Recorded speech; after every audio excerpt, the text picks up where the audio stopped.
क्षणिक है और आत्मा एक नित्य है। आत्मा का अनुभव बस एकमात्र नित्य है।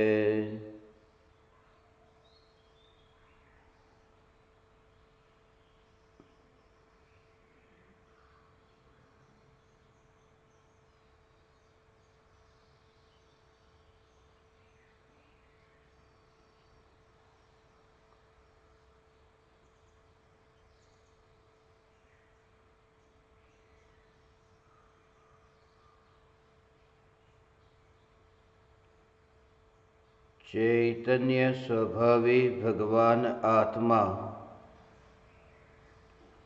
अनादि अनंत शुद्ध चैतन्य मात्र है। ज्ञान मात्र है। मैं शुद्ध चैतन्य मात्र, ज्ञान मात्र भगवान आत्मा हूँ। त्रिकाल शुद्ध चैतन्य परमात्मा हूँ। अनंत गुणाधिपति एक ज्ञायक देव हूँ।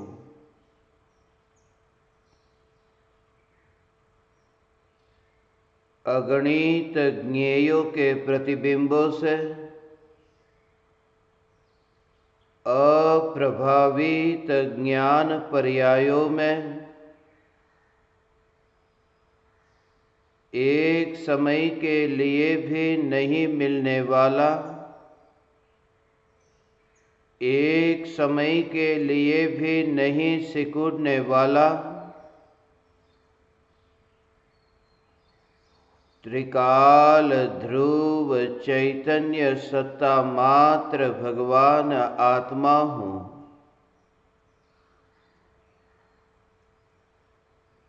मैं राख की दीवार का पड़ोसी, त्रिकाल चैतन्य महल हूँ।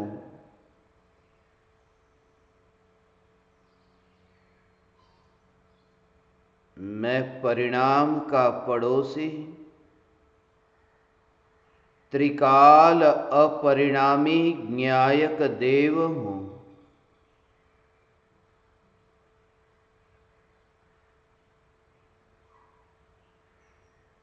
अनादि अनंत ध्रुव चैतन्य सत्ता जो सदैव अचल है, अकंप है, जो सदैव मौन है,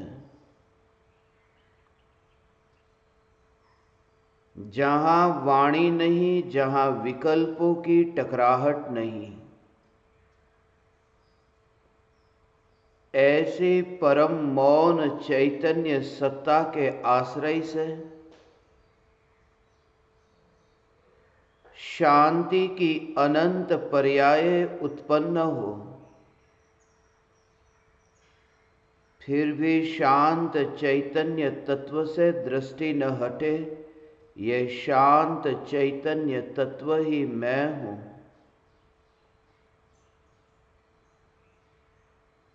देह रूपी है, मैं अरूपी हूँ। अरूपी होने पर भी चैतन्य स्वरूपी हूँ। देह प्रमाण होने पर भी मैं ज्ञान प्रमाण हूँ। ज्ञेयों का आकार ज्ञान में प्रतिबिंबित होता है, मगर ज्ञान का आकार ज्ञानाकार ही रहता है। मैं ज्ञान मात्र चैतन्य तत्व हूं।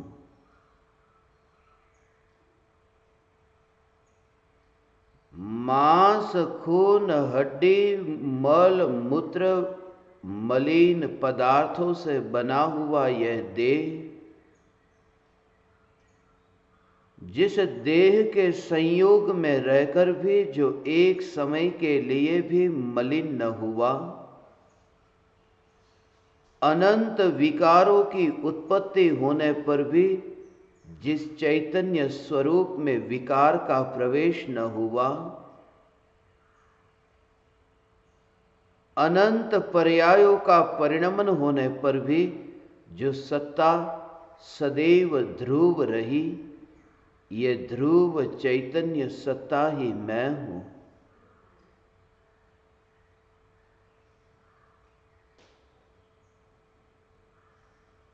आंखों से दिखाई नहीं देता, चैतन्य सत्ता स्वरूप भगवान आत्मा आंखों से दिखाई तो नहीं देता, मगर जिसे देखने के लिए आंखों की आवश्यकता ही नहीं। रूपी पदार्थ भी ज्ञान में जानने में आते हैं तो आंखों से नहीं, ज्ञान चक्षु से जानने में आते हैं। रूपी पदार्थ भी जब ज्ञान का विषय बनते हैं, उस समय भी आंख पड़ोस में होती है, ज्ञान के परिणमन में नहीं। भीतर में जो जानना ऐसा निरंतर परिणमन हो रहा है, इस परिणमन में आंख का मिश्रण नहीं है। इस परिणमन में इंद्रियों के परमाणुओं का मिश्रण नहीं है। इस परिणमन में विकल्पों की मलिनता का मिश्रण नहीं है। ऐसा त्रिकाल एक स्वरूप चैतन्य यह मैं हूं। बाहर से देखे तो इंद्रियां दिखाई देती है, देह के परमाणु दिखाई देते हैं, मगर भीतर में जो है वह चैतन्य सत्ता यह आंखों से दिखाई नहीं दे सकती। और जो आंखों से नहीं दिखाई दे सकता वह महत्वपूर्ण है उससे जो आंखों से दिखाई देता है। भीतर में यहां चैतन्य का शून्य, चैतन्य का आकाश, चैतन्य का शांत स्वरूप है। यही स्वरूप जिसकी दृष्टि में आ जाए तो बाहर की मिट्टी की ओर ध्यान नहीं जाता। दिखाई यह देता है कि मनुष्य का देह है, दिखाई तो यही देता है कि यह मनुष्य है, मगर भीतर में जो चैतन्य है उस चैतन्य का तो विचार ही नहीं आता। और महत्वपूर्ण यह है कि चैतन्य सत्ता का होना, अस्तित्व, यह महत्वपूर्ण है। यही सर्वस्व है। बाहर की मिट्टी तो एक औपचारिकता है। फिर भी वाणी में, फिर भी वर्तन में इसी प्रकार से बोला जाता है, चला जाता है कि ये देह मैं हूं, मगर भीतर में एक समय के लिए भी बेहोशी नहीं, सदा काल जागृति। यह चैतन्य स्वरूप ऐसा है। निर्विकल्प अनुभूति के काल में पर्याय में जो व्यक्त हुआ, पर्याय में जो वेदन में आया, उस समय जो ज्ञायक देव पर्याय में व्यक्त न हुआ, पर्याय में वेदन में न आया, फिर भी महिमा ज्ञायक देव की। ऐसा क्यों? जो अनुभव में भी नहीं आता, जो वेदन में भी नहीं आता, फिर भी प्रयोजन, फिर भी दृष्टि, फिर भी लक्ष्य न्यायक देव की। और क्यों? यही प्रयोजन है। आनंद आनंद आनंद स्वरूप चैतन्य से प्रयोजन है। अतीन्द्रिय आनंद का आह्लाद पर्याय में व्यक्त होता है। अनुभूति होते ही पर्याय में व्यक्त होता है आनंद, पर्याय में व्यक्त होता है ज्ञान।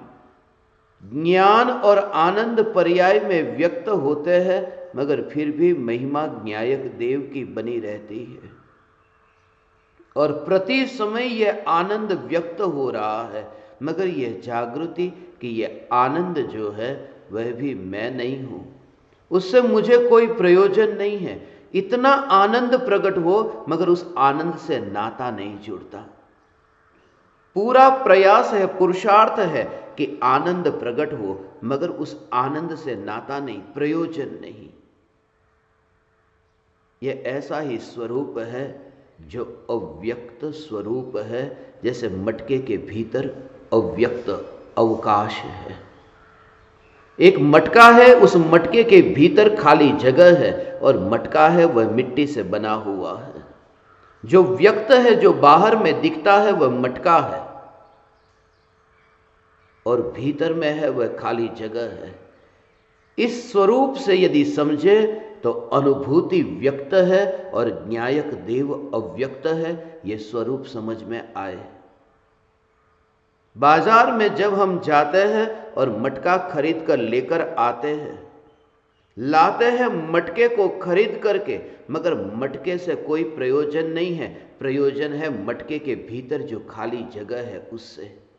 यदि वो खाली जगह न हो और मटका कैसा भी हो तो मटके का कोई मूल्य नहीं।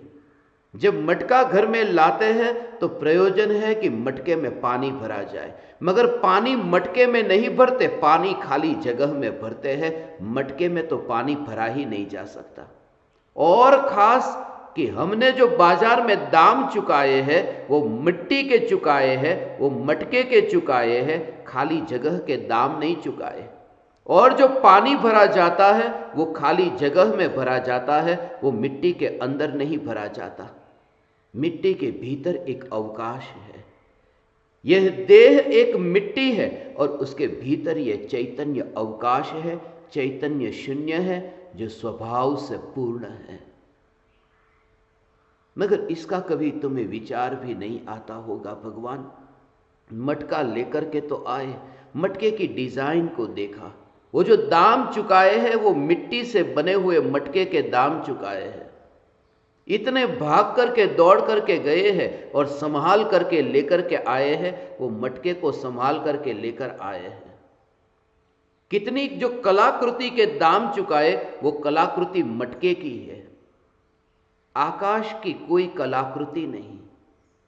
मगर जो व्यक्त है, 100 रुपये का कोई मटका खरीदता है, कोई 500 रुपये का मटका खरीदता है, मगर वो जो 100 से 500 के बीच में जो फर्क है वो मटके की मिट्टी से है, वो आकाश से नहीं है।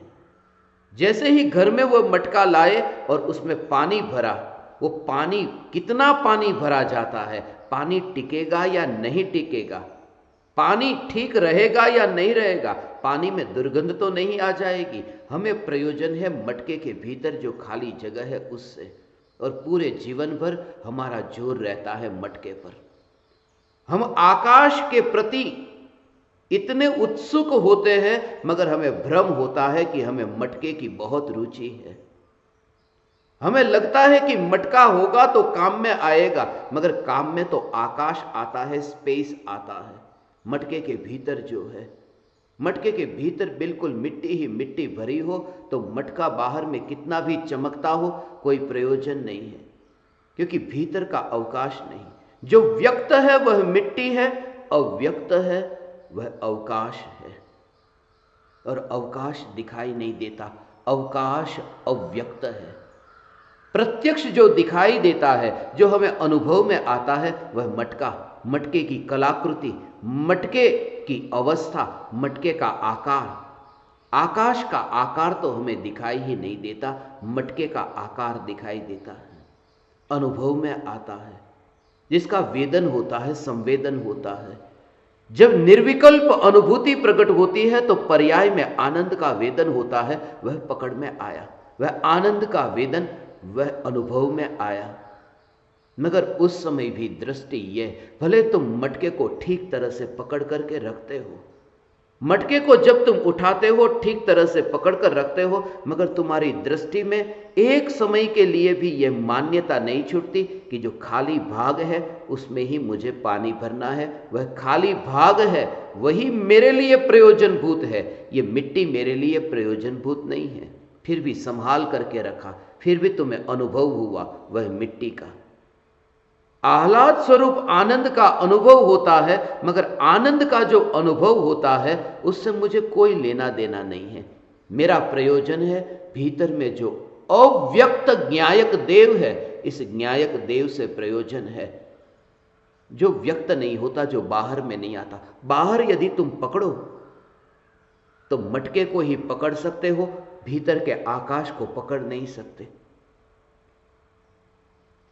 जितनी भी मटके की सावधानी रखना चाहते हो सिर्फ इसलिए कि उसके भीतर जो अवकाश है उस अवकाश का उपयोग किया जा सके।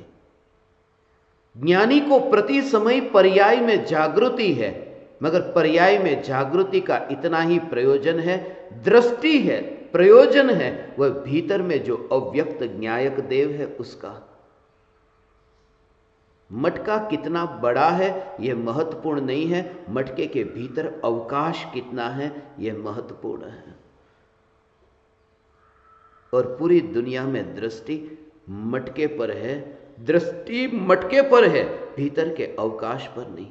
इसलिए पति अपनी पत्नी को शादी करके लेकर आ जाता है, पत्नी भी पति से शादी कर लेती है। ये सब एक दूसरे के मटके को देखा है, मटके के भीतर जो अवकाश है उसको नहीं देखा। मटके के भीतर का अवकाश, उसे तुम अवकाश कहो, उसे तुम गगन कहो, उसे तुम खाली जगह कहो, या फिर तुम उसे चैतन्य परमात्मा कहो, जो मटके के भीतर है, जो दिखाई नहीं देता। ये देह के मटके के भीतर जो चैतन्य है वह दिखाई नहीं देता, मगर प्रयोजन ज्ञानी का उसी से है। इसलिए कोई भी अज्ञानी हो, पापी हो, देहधारी हो, मटका सामने आया, मिट्टी सामने आई। जब मिट्टी सामने आती है, ज्ञानी का जोर मिट्टी पर नहीं रहता, ज्ञानी का जोर चैतन्य के गगन पर रहता है, जो आंखों से नहीं दिखाई देता मगर जो समझ में आ सकता है। खाली जगह हमें दिखाई नहीं देती, खाली जगह का हम अनुमान करते हैं इस तरह से कि सामने एक दीवार है, इस और एक दीवार है, उसके बीच में जितनी खाली जगह को देखा नहीं है, देखा तो दीवारों को है। दीवारों को देख करके खाली जगह का हम अनुमान लगा देते हैं। वो खाली जगह आंखों से दिखाई ही नहीं देती, क्योंकि खाली जगह है अरूपी, और आंखों में वह सामर्थ्य नहीं कि जो अरूपी को देखने में निमित्त भी बने। और यह चैतन्य तो आकाश नहीं, चैतन्य तो गगन नहीं, यह तो परम गगन है, यह तो परम आकाश है, जहां कोई मर्यादा नहीं। आकाश की मर्यादा है। कहां तक जाओगे कि ऊर्ध्वलोक में जाओ या अधोलोक में जाओ, 14 राजू प्रमाण इस लोक के बाहर कहीं जाना नहीं होगा। मगर यह चैतन्य गगन ऐसा है जिसमें लोकालोक, लोक ही नहीं अलोक भी, जिसके ज्ञान की एक समय की अवस्था में प्रतिबिंबित हो। और लोकालोक ही नहीं, लोक में रहने वाले अनंत द्रव्य, अनंत द्रव्यों के अनंतानंत गुण और अनंतानंत गुणों की अनंतानंत पर्याय, ये सारा जगत जिसके ज्ञान की अवस्था में प्रतिबिंबित हो, ऐसा चैतन्य गगन मैं हूं। जैसे पक्षी आकाश में दोनों पंखों को फैला करके उड़ता हूं न, ऐसे ही ज्ञानी को जागृति है। उड़ने वाला मैं नहीं, जहां उड़ा जा रहा है ऐसा आकाश मैं हूं। मैं पक्षी नहीं, मैं आकाश हूं। पर्याय पक्षी है, द्रव्य आकाश है। पक्षी उड़े या न उड़े, आकाश मर नहीं जाता। पर्याय द्रव्य का आश्रय ले, ध्यान हो या न हो, मैं मर नहीं जाता। अनादिकाल से ध्यान कहां हो रहा था, निर्विकल्प ध्यान तो घटित ही नहीं हुआ। फिर भी न्यायक देव परमात्मा मरा नहीं, क्योंकि परमात्मा को ध्यान से भी कोई लेना देना नहीं। मैं वह परमात्मा हूं जो ध्यान करता नहीं हूं, मैं तो वह परमात्मा हूं जो ध्यान का विषय बनता हूं। और ध्यान का विषय बनूं और या न बनूं, क्या फर्क पड़ता है भगवान? मैं चैतन्य परमात्मा, ये चैतन्य चैतन्य चैतन्य परमात्मा, मटके से न्यारा ऐसा चैतन्य परमात्मा।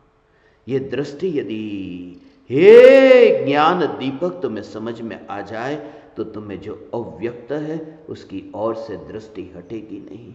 ये सत्य समझ में आने पर अब जब भी तुम मटके में पानी भरो, मटके को उठाओ, अब तुम्हें ये सोचना न पड़ेगा, तुरंत ही तुम्हें जागृति कि अवकाश है, ये महत्वपूर्ण है, ये अवकाश महत्वपूर्ण है, मिट्टी नहीं। हम मकान को खरीदते हैं, बहुत गहरा राज है। हम मकान को खरीदते हैं, कहते हैं कि मैंने मकान बनाया। हम मकान बनाते हैं, मकान बनाते हैं तो करते क्या है कि दीवार खड़ी करते हैं, ईंट से, पत्थर से, सीमेंट से, रेत से।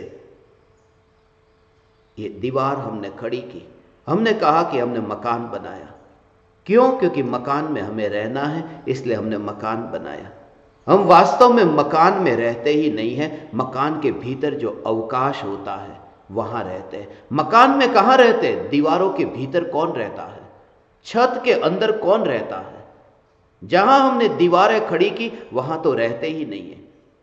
हम रहते हैं उस अवकाश में, जिस अवकाश को तो हमने बनाया ही नहीं है, वह अवकाश तो पहले भी था। वास्तव में मकान बनाना उसका नाम है कि खाली जगह के बीच में एक बंटवारा करना, और कुछ भी नहीं। मकान बना करके हम मकान में नहीं रहते, मकान बना करके उस खाली भाग को हम निश्चित कर देते हैं कि इस खाली भाग के भीतर मैं रहूंगा, दीवारों के भीतर तो मैं रह ही नहीं सकता। इसके अद्भुत रहस्य है, जिस रहस्य को भगवान समझोगे न तो अंतर में ये देह की मिट्टी के भीतर जो चैतन्य चैतन्य चैतन्य सत्ता और पर्याय की व्यक्तता के भीतर अव्यक्त न्यायक देव, ये न्यायक देव ये अव्यक्त न्यायक देव जो बाहर में तो दिखाई ही नहीं देता, बाहर में दिखाई नहीं देता। दूर दूर दूर से लोग देखे तो मकान दिखाई देता है, दूर से लोग देखे तो मकान दिखाई देता है, और यह दिखाई देता है कि यह व्यक्ति मकान के भीतर रहता है। मगर कोई भी व्यक्ति मकान के भीतर रहता ही नहीं है, हरेक व्यक्ति खाली जगह में रहता है, दीवारों से बने मकान में रहता नहीं है। क्योंकि परमाणु, ये राख की दीवार के परमाणु दीवार के अंदर जाकर के घुसे कैसे? वह तो खाली जगह है, वहां रहते हैं, खाली जगह में रहते हैं। मकान कितना बड़ा है हम ये नहीं देखते, हमारा पूरा जोर है कि मकान के भीतर अवकाश कितना है, खाली जगह कितनी है। मकान कितना भी बड़ा हो मगर भीतर में खाली जगह ना हो तो किस काम का है मकान? वो खाली जगह महत्वपूर्ण है, मकान की दीवारें महत्वपूर्ण नहीं है। ये राख की दीवार महत्वपूर्ण नहीं है, राख की दीवार के भीतर जो अवकाश है। ज्ञानी भी चैतन्य में वास करता है, अज्ञानी भी चैतन्य में वास करता है, दोनों चैतन्य में वास करते हैं। ज्ञानी भी मकान में रहता है, अज्ञानी भी मकान में रहता है, दोनों मकान में रहते हैं, दोनों मकान में रहते हैं। मगर उसमें भी एक समझ कि मकान में जो रहते हैं दोनों व्यक्ति, एक व्यक्ति इस समझ से कि मैं खाली जगह में ही रहता हूं, और दूसरा व्यक्ति कि मैं मकान में रहता हूं। सत्य यह है कि दोनों व्यक्ति ने जिस जगह को रोका है वह खाली जगह को रोका है, वह खाली जगह को रोका है। दोनों ने दीवार को तो रोका ही नहीं है, खाली जगह को रोका है। मगर एक इस कल्पना में कि मैं मकान में रहता हूं, वो झूठी कल्पना करता है। मकान हमेशा बंटवारा करता है खाली जगह का, कि इतना भाग मेरा, इतना भाग पड़ोसी का, इतना भाग ऊपर के फ्लैट वाले का, इतना भाग नीचे के फ्लैट वाले का। ये बंटवारा करने वाली ये दीवारें है, ये छत है, ये फ्लोर है, ये बंटवारा करता है। और पूरे जीवन भर हम भ्रम में रहते, मैं तो इस मकान में रहा हूं। सत्य यह है कि मैं आकाश के बाहर कहीं रहा नहीं। और ये तो बाहर का, भीतर में भगवान देखोगे तो बाहर की तरह तुम्हें भीतर में भी एहसास होगा। जब तुम्हें भीतर की चैतन्य चैतन्य चैतन्य सत्ता का एहसास होगा कि मैं देह में रहा ही नहीं हूं, मैं एक समय के लिए भी देह के परमाणु में रहा नहीं हूं, मैं अपने चैतन्य स्वरूप के बाहर कहीं नहीं गया। वहां तो आकाश अलग है और व्यक्ति अलग है। वहां तो आकाश है, वहां से कोई व्यक्ति उस खाली जगह में से बाहर निकलकर बाजार में चला जाए। अभी थोड़ी देर पहले खाली जगह में था, अब बाहर चला गया। यहां तो चैतन्य आकाश ऐसा है कि अनंत काल बीतने पर भी अपने चैतन्य के आकाश से मैं बाहर जा ही नहीं सकता, क्योंकि मैं आकाश में नहीं रहता, मैं स्वयं आकाश हूं। मैं स्वयं चैतन्य आकाश हूं।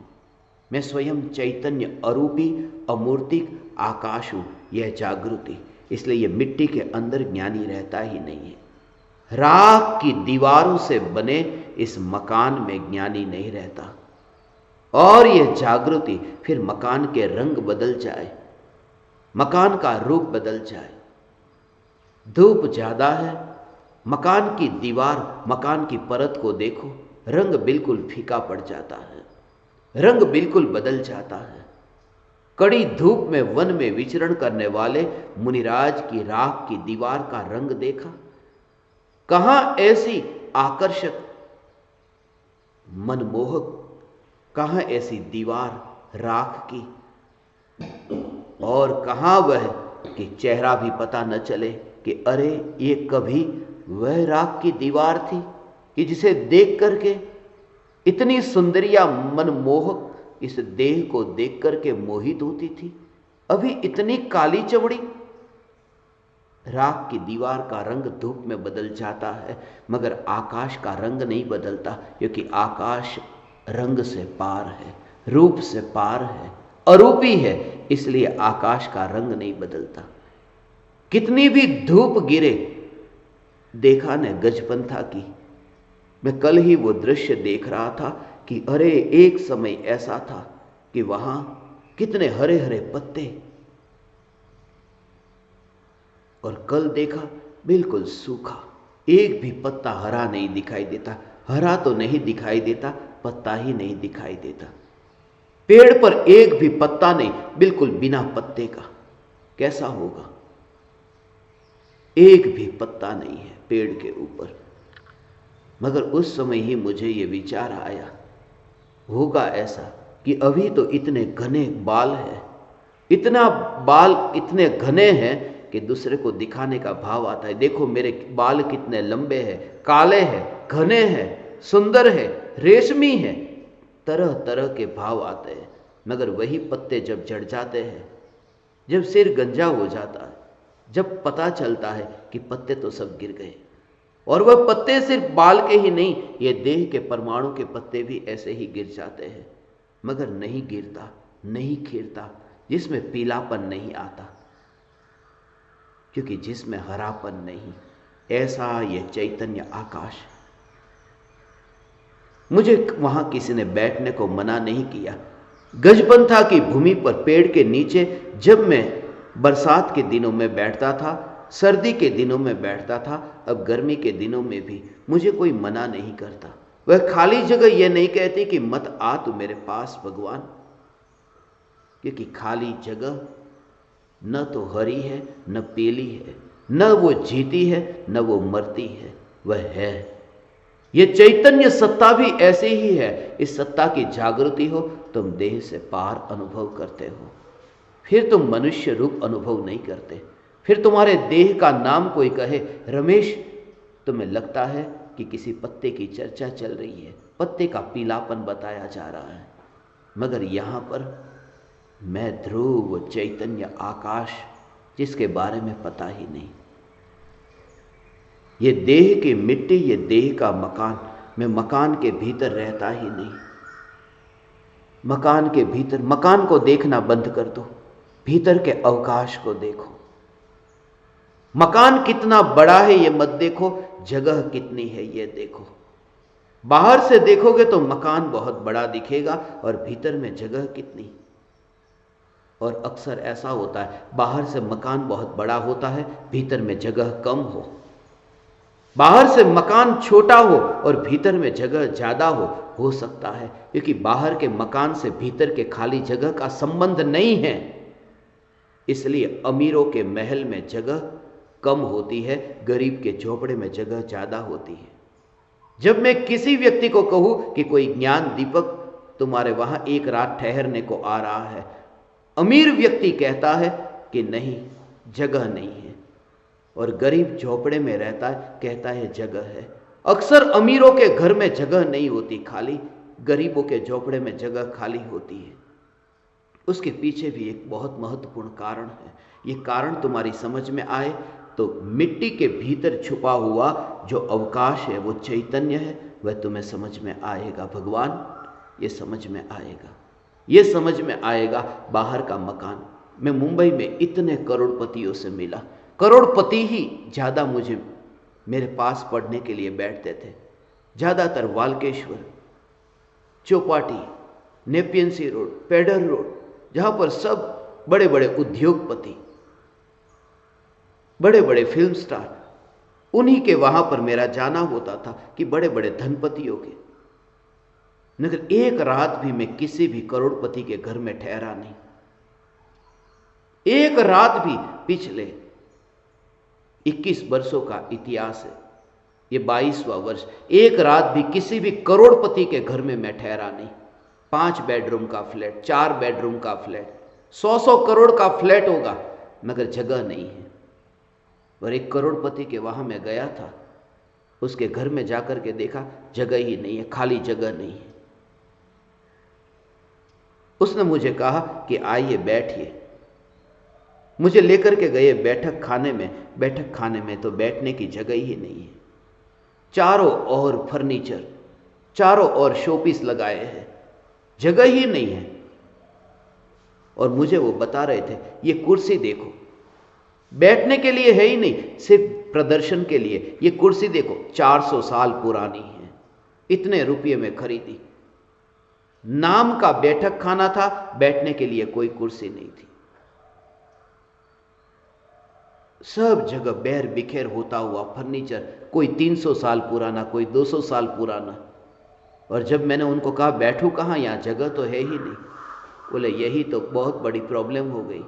जब मैंने ये घर बनाया था, उस समय इस भाव से बनाया था कि यहाँ पर हम मित्र लोग सब बैठेंगे, मगर आज ये हालत हो गई है कि यहाँ पर अब बैठने की जगह नहीं रही। अब तो ये कमरा सिर्फ लोगों को, मित्रों को लेकर के आता हूँ, दिखाता हूँ, और बस दिखाने के लिए रह गया है, यहाँ जगह ही नहीं है। और बाहर से दिखेगा बहुत बड़ा विला। ये सत्य है, मेरे ही विद्यार्थी रहे कि इतना बाहर में इतना बड़ा महल दिखता है, इतना विला दिखता है नेपियन सी रोड में, और भीतर में एक आदमी भी बैठ सके ऐसी जगह ठीक तरह से नहीं। सोने की बात तो बहुत दूर की। हमने मकान को बढ़ाना चाहा, भीतर का अवकाश कितना है ये पता नहीं। इसलिए गांव के अंदर तुम किसी के घर में 15 दिन ठहर जाओ, गरीब के झोपड़े में, कोई पूछेगा भी नहीं कि आप कब जाओगे। और मुंबई जैसे शहर में तुम आओ, पहले दिन ही पूछेंगे कितने दिन का प्रोग्राम बना कर लाए हो। सीधा अभी ये नहीं पूछेंगे कब जाओगे, कितने दिन का प्रोग्राम है। जिनके मकान बड़े होते हैं उनके अवकाश, घर में अवकाश, स्पेस कम होता है। इसलिए अब मैंने ये चुना कि गरीबों की संगति में ज्यादा रहूं। और गरीब का मतलब ये नहीं जिनके पास रुपये है, गरीब की संगति में रहो, अर्थात जिनके भीतर में अवकाश ज्यादा हो, उनके साथ ज्यादा रहो। क्योंकि जहां अवकाश हो वहां कुछ भरा जा सकता है, जहां पहले से भरा हो वहां मैं क्या भरूंगा। ये चैतन्य चैतन्य चैतन्य का विचार कल से ही मुझे चला, जब मैं एक स्मशान से गुजर रहा था और स्मशान के बाहर मैंने मटकी को फूटता हुआ देखा। और उस समय ही ये देखा कि मटका फूटा। मटका फूट सकता है, मिट्टी कभी फूट नहीं सकती, मिट्टी सदा रहती है। मटके को तुम फोड़ दो, नीचे गिर जाए और मटका फूट जाए, मिट्टी को फोड़ नहीं सकते। मगर मिट्टी को तुम पिघल करके कुछ और रूप में कर दो, मिट्टी मिट्टी ही रहेगी। और मिट्टी भी कल मिट्टी न रहे, क्या पता, क्योंकि मिट्टी से भी कुछ नया होगा। सदा काल मिट्टी मिट्टी नहीं रहती, मिट्टी भी कभी सोना बन जाती है, क्योंकि पुद्गल का परिणमन किसी ना किसी रूप में हो जाता है। मिट्टी सदैव मिट्टी नहीं रहती। जगत में कोई भी पुद्गल हमेशा एक सा नहीं रहता, नया नया नया नया परिणमन होता ही रहता है। इसलिए कभी ये जो राख की दीवार, ये देह है, कभी खाद बन जाता है। जो खाद है वो कभी शरीर बन जाता है। क्रम से बनता है कि खाद में से फिर वह वनस्पति पकती है, वनस्पति फिर पेट में जाती है, शरीर की रचना होती है, फिर हड्डियां होती है, फिर हड्डियां वहां खाद में जाती है। ये परंपरा से ऐसा परिणमन होता रहता है। वो मिट्टी को मैंने देखा और वहां आकाश को टूटता हुआ न देखा। तब से ये भाव आया कि बस ये मिट्टी की ओर से अब दृष्टि हट जाए और आकाश की ओर दृष्टि जाए।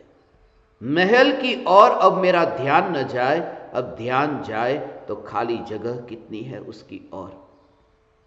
और खाली जगह महत्वपूर्ण है, यह अवकाश महत्वपूर्ण है। थोड़ा तुम्हें कठिन लगेगा, मगर हमेशा जागृति रहे कि बाहर जाकर के जितने भी मकान को देखा न, पहले ही हम पूछते हैं ना कि कारपेट एरिया कितना है, खाली जगह कितनी है। मकान खरीदने जाओ तो पहले ये पूछते हैं कि खाली जगह कितनी है, कितनी खाली जगह, वहां पर बिल्डअप कितना है, खाली जगह। मुझे तो उस मकान के बारे में ज्यादा पता नहीं, क्योंकि मैंने बचपन से लेकर के कभी अपना मकान खरीदा नहीं, और मरते दम तक अपना मकान न खरीदूंगा, किराए के मकान में रहूंगा। क्योंकि किराए के मकान में ही रहता हूं।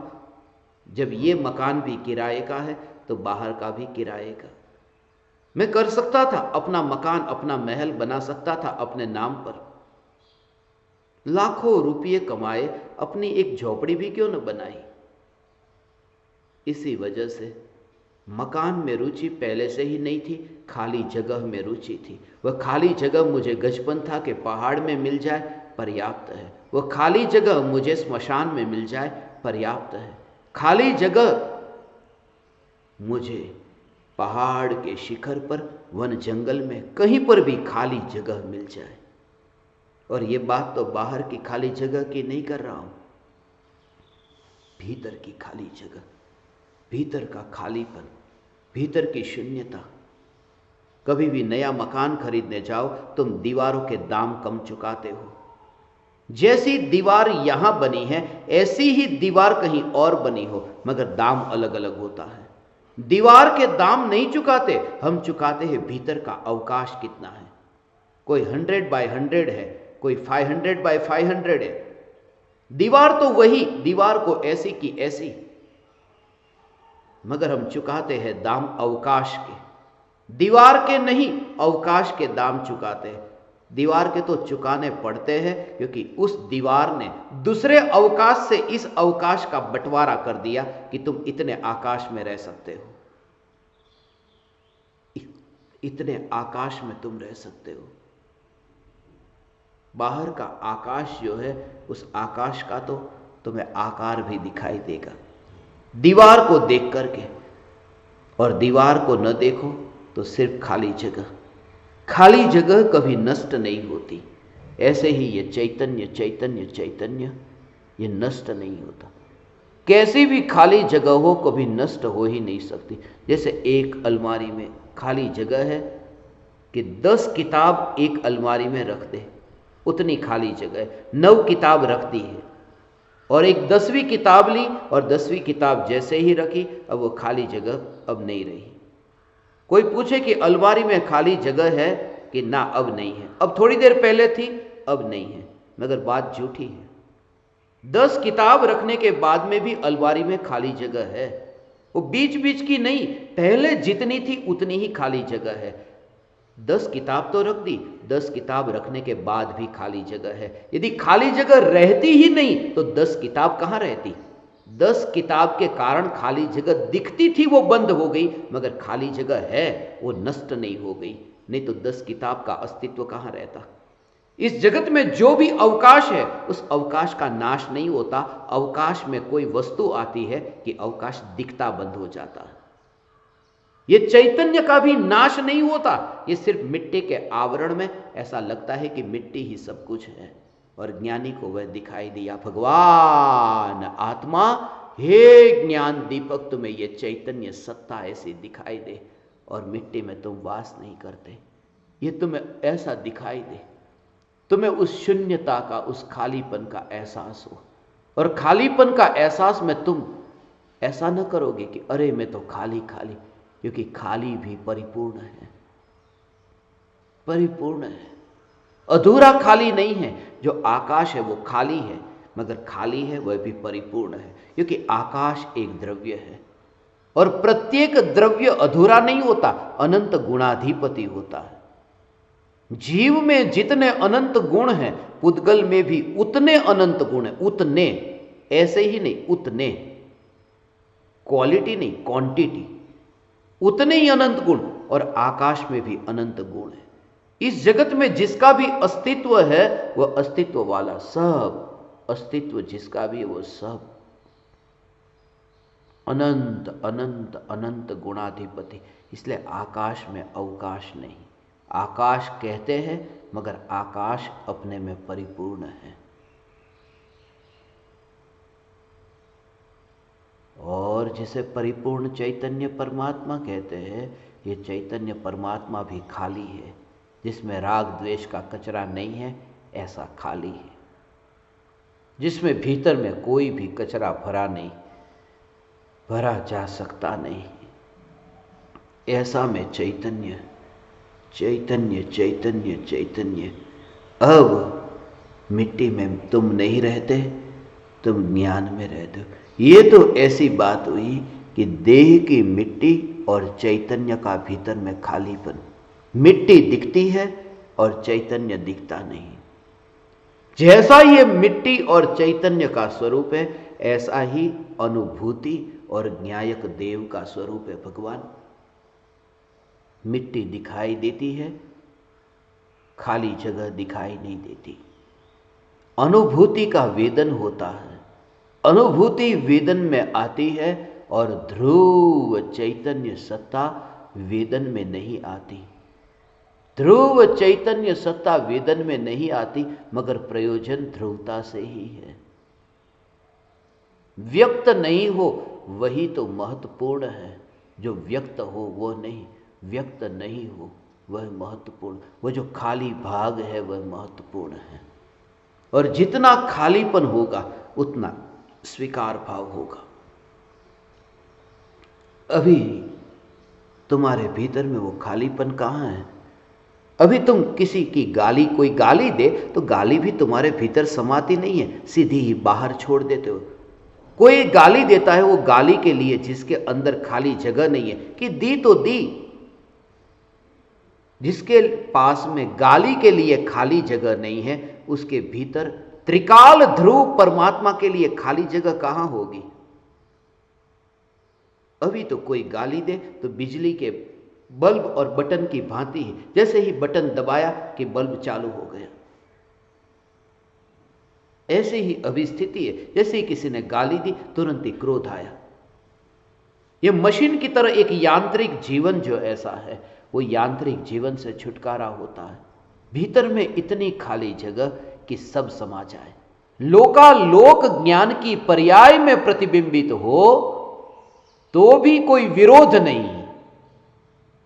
लोकालोक ज्ञान की पर्याय में प्रतिबिंबित होने पर भी जो विरोध नहीं करता, जो ये नहीं कहता कि ये लोकालोक ज्ञान में क्यों जानने में आया, एक ही कारण से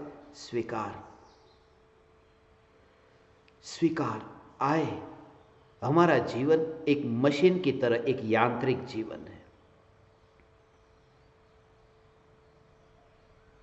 एक यांत्रिक जीवन है। लाओ त्से के पास में कोई जाता नहीं और लाओ त्से को हाथ जोड़ करके कोई प्रणाम करता।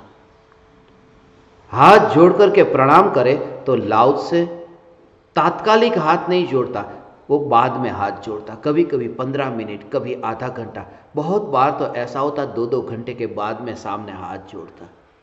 लोगों को लगता कि ये क्या कर रहा है, ये पागल है या क्या। अटपटा लगेगा कि आज मैंने आपको प्रणाम कहा और आप ऐसे ही बैठे रहो और उसके बाद में थोड़ी देर के बाद में प्रणाम करो। लाओ त्से ऐसा करता था और लाओ त्से का मित्र था। मित्र ने एक बार लाओ त्से से पूछा, यह पूछा कि आप 1-1 घंटे के बाद में, 2 घंटे के बाद में सामने वाले के प्रणाम का रिस्पॉन्स देते हैं, ये रिस्पॉन्स क्यों देते हैं 1-1 घंटे के बाद, 2-2 घंटे के बाद? लाओ त्से ने कहा, मैं रिस्पॉन्स देता हूं, मैं रिएक्शन नहीं करता। रिस्पॉन्स और रिएक्शन में अंतर है। रिस्पॉन्स है उसमें जागृति है, रिएक्शन में एक मशीन की तरह है, बल्ब चालू किया, बटन दबाया, बल्ब चालू हो गया। लाओ त्से ये कहता था कि जब कोई मेरे सामने प्रणाम करता है और मैं उसके सामने तात्कालिक हाथ नहीं जोड़ता, उस समय मैं क्या करता हूं, मैं उसके प्रणाम को अपने भीतर में आने देता हूं। पूरी तरह से आए तो, पूरी तरह से विराजमान तो हो, मैं आने देता हूं और पूरी तरह से जब उसका प्रणाम मेरे हृदय को छू लेता है तब फिर मैं उसे प्रणाम करता हूं।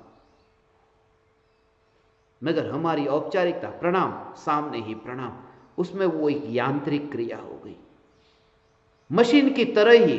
जय जिनेंद्र, जय जिनेंद्र, बात खत्म हो गई। प्रणाम प्रणाम, बात खत्म हो गई। वो कहता है यंत्र से नहीं, जीवंत से। ये यंत्र से नहीं, जीवंत से। यह जागृति, प्रति समय यह जागृति कि मैं चैतन्य परमात्मा अब मशीन की भांति नहीं हूं।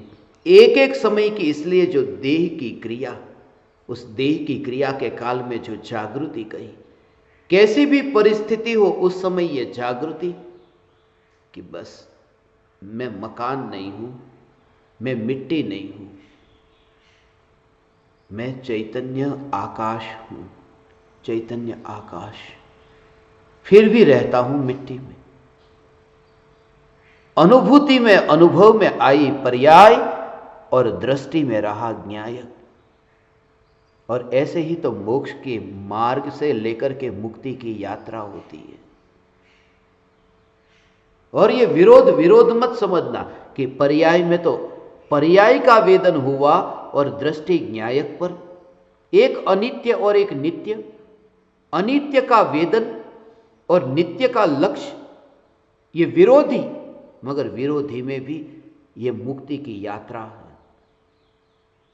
जैसे विद्युत का उत्पन्न होता है, तो विद्युत जब उत्पन्न होता है तब ऐसा ही होता है, एक है पॉजिटिव, एक है नेगेटिव, घन और ऋण। पॉजिटिव और नेगेटिव ये है विरोधी, मगर पॉजिटिव नेगेटिव से मिलकर के ये विद्युत उत्पन्न होता है। ऐसा ही ये विपरीत है, अनित्य पर्याय में पर्याय का वेदन और नित्य ध्रुव न्यायक का लक्ष्य। पानी भरना है तो मटके में भरा जाएगा, मगर मटके के अंदर नहीं, खाली जगह में भरा जाएगा। मटका नहीं तो भी पानी नहीं भरा जाएगा, और मटका ही मटका हो मिट्टी से भरा हुआ पूरा, तो भी पानी नहीं भरा जाएगा। ये विपरीत है, मगर विपरीत से ये पूरा। ऐसे ही तो ये यात्रा होती है। ये देह का जो जीवन है, ये जीवन भी विपरीत से। इसलिए हम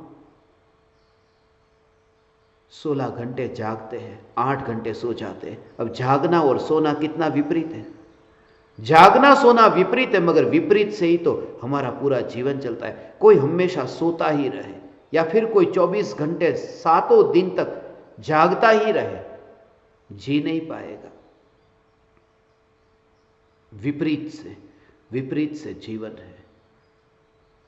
प्रति समय यह जागृति, ये जो विपरीत से जीवन है, मगर ये बाहर का विपरीत, ये बाहर का विपरीत। पर्याय में पर्याय का वेदन और पर्याय में त्रिकाली ध्रुव न्यायक देव का लक्ष्य, इन दोनों से न्यारी ये ध्रुव चैतन्य सत्ता। न लक्ष्य का भी विकल्प आए, न वेदन का भी विकल्प आए। लक्ष्य का भी विकल्प नहीं। ऐसा ध्रुव न्यायक देव, लक्ष्य का भी विकल्प नहीं। अर्जुन को जब पूछा ना कि तुझे क्या दिखाई देता है, तो अर्जुन ने कहा मुझे पक्षी की आंख दिखाई देती है, पक्षी की आंख, और कुछ नहीं दिखाई दे रहा।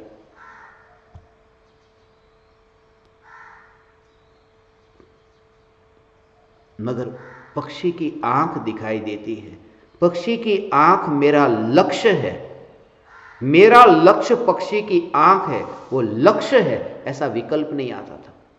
वो कहता है वही दिखाई दे रही है, मेरा लक्ष्य नहीं।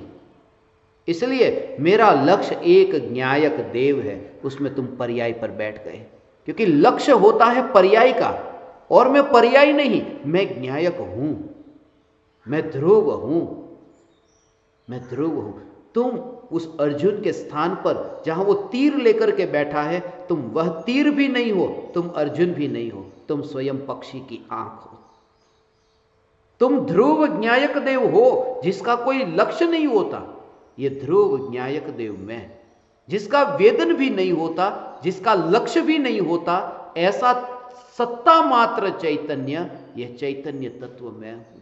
यह सत्ता मात्र चैतन्य तत्व मैं हूं। मेरा कोई लक्ष्य नहीं है, मेरी कोई मंजिल नहीं है, इसलिए मेरा कोई मार्ग भी नहीं है भगवान।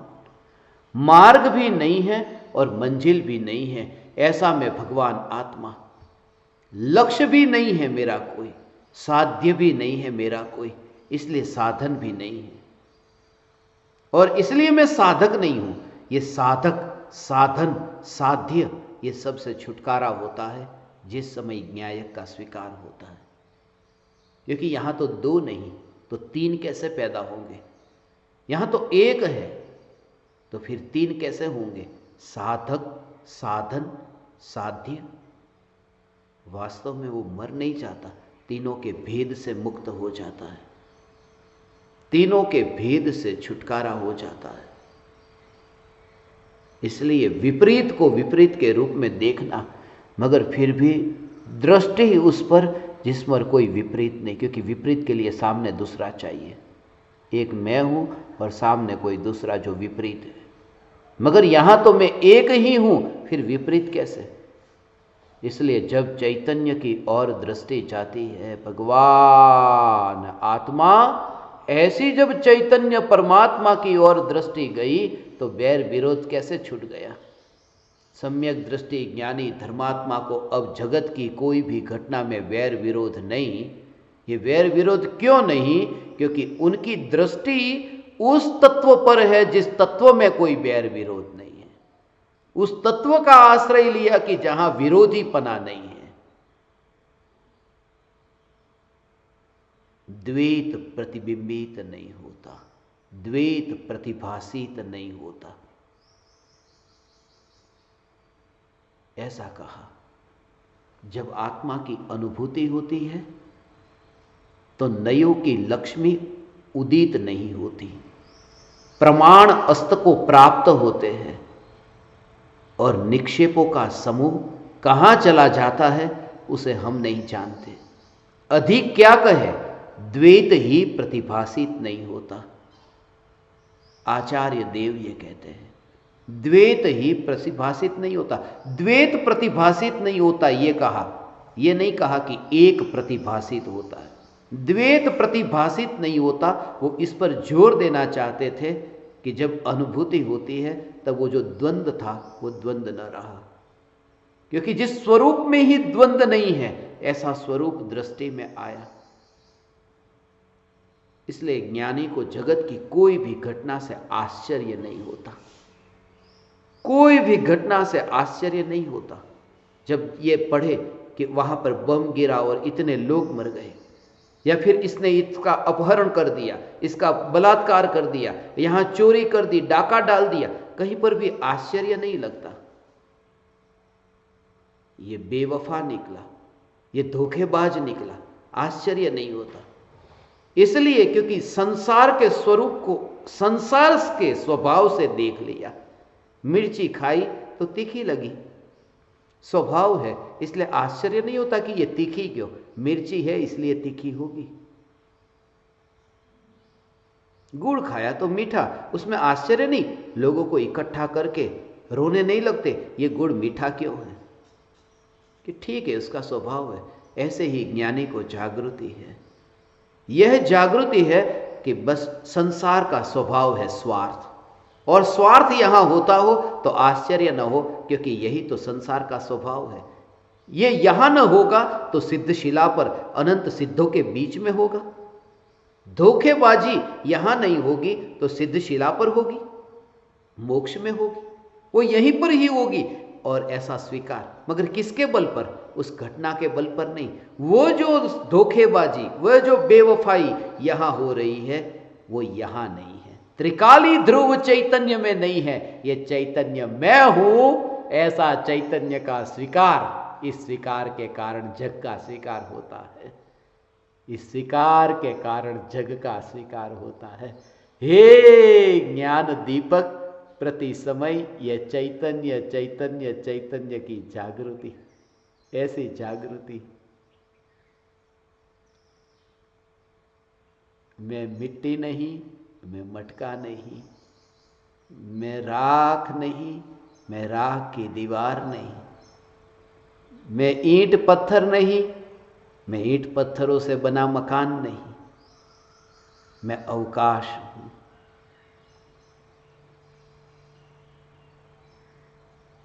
शून्य अवकाश नहीं, जैसे कहते हैं ना शून्य अवकाश, जहां कुछ भी नहीं, ऐसा शून्य अवकाश। मैं शून्य अवकाश नहीं हूं, मैं पूर्ण अवकाश हूं। पूर्ण भी हूं और फिर भी मिट्टी के भीतर सदाकाल रह करके भी एक समय के लिए मिटा नहीं हूं। मिट्टी जिसे मिटा न सकी, ऐसा मैं पूर्ण अवकाश चैतन्य, पूर्ण अवकाश चैतन्य, पूर्ण अवकाश चैतन्य।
अहो श्री सद्गुरु करुणा सिंधु अपार,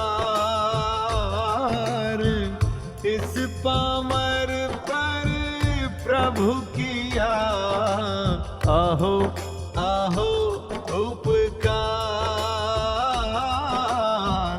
अहो अहो